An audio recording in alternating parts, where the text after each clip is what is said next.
The neoliberal project has failed. Ours is the first generation since the Great Depression to be worse off than our parents.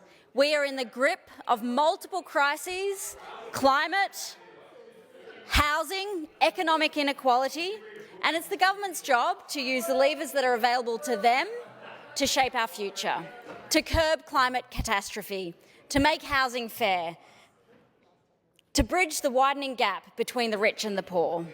They do that, we hope, by choosing carefully how they spend our tax money and what they regulate.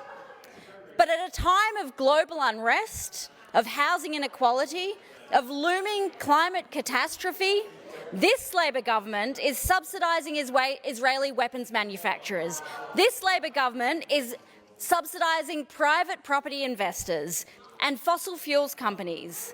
They're funneling money into private prisons, they're cutting WorkSafe for injured workers, they're capping wages, but they won't cap rents. They're refusing to make food affordable by regulating the supermarket duopoly. They're missing in action when it comes to making renting affordable. They're refusing to crack down on Airbnb, property investors taking homes away from renters. They turn a blind eye at the crimes of the big banks and the gambling lobby. For anyone who shudders when they hear the name Kennett, it is much more chilling to realise that it is not just Liberal governments that we need to be worried about. Full-scale privatisation is every bit on the Labor agenda too. The Port of Melbourne, the Land Titles Office, Vic Roads licensing and registration have all been privatised, and Labor has continued the Liberals' privatisation of trains and trams, of infrastructure, prisons and tolling. And now, Labor is privatising births, deaths and marriages. The department that deals with our most intimate and vital of information is now on the chopping block in a government review of all the state's assets for potential privatisation. And guess who's doing the review? Is it the government? No, it's a private investment bank.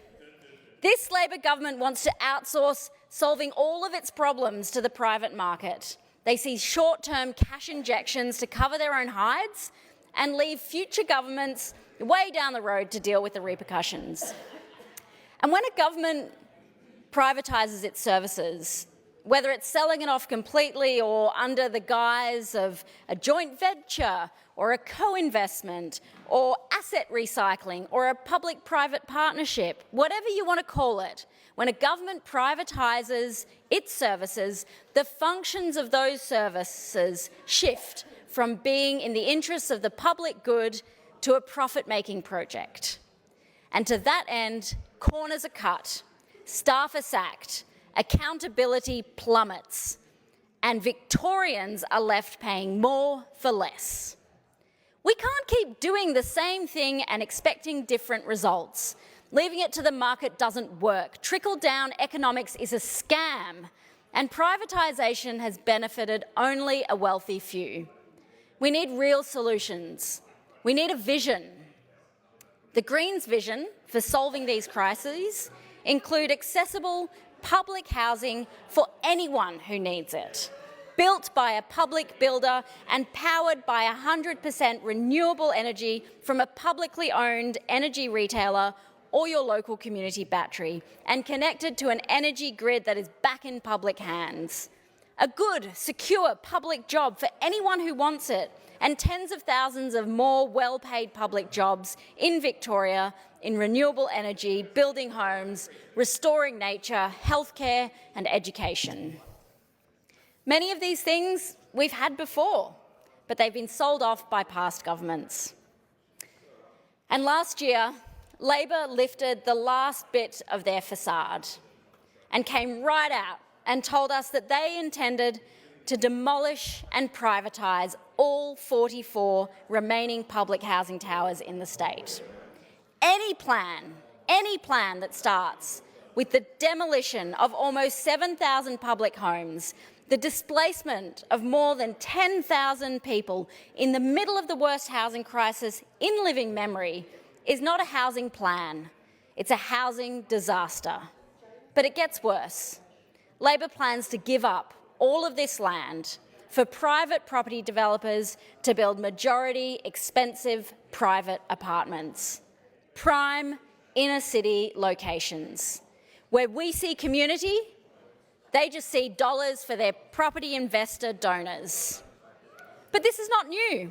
For years, this Labor government has been privatising public housing, handing out public land to private developer mates to turn a mega profit on, and in the process, tearing communities apart, decimating our housing ecosystem. Because when we have plentiful, secure, affordable public housing, this helps keep the private market in check. It drives down the cost of renting and buying, and it sets the scene for universal housing affordability. And it's not like they don't have the public land or the opportunity to build public housing. This government has sold off hundreds of hectares of public land to private developers in recent years. And in Fitzroy, right now in my electorate, there is one of the biggest opportunities in the inner city for new public housing.